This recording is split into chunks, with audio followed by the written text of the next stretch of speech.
الحمد لله رب العالمين، ولا عدوان إلا على الظالمين، وأشهد أن لا إله إلا الله ولي المتقين، وأشهد أن محمدا عبده ورسوله صلى الله عليه وآله وسلم. ثم أما بعد، علموا أولادكم إن شاء الله صح.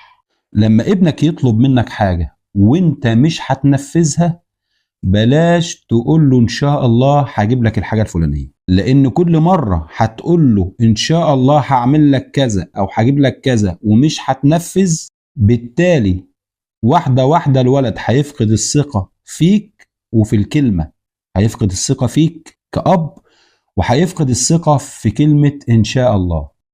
فلو أنت مش ناوي تنفذ اللي هو بيطلبه منك، بلاش تقول له إن شاء الله، ممكن تقول له أي كلام تاني غير الكلمة دي. إزاي؟ ممكن تقول له بعدين، أو حسب الظروف، أو حسب الأولويات، أو لما نشوف هنقدر ولا لأ. وخد بالك في التربية، لما بيطلع الكلام منك في محله أو في مكانه، أولادك كمان هيتعلموا منك إن يقولوا الكلام في مكانه. ده غير إن ثقتهم فيك هتزيد يوم بعد يوم. مش كده ولا إيه؟ لو عجبك الفيديو واستفدت منه، ما تنساش تعمل لايك وشير وسبسكرايب.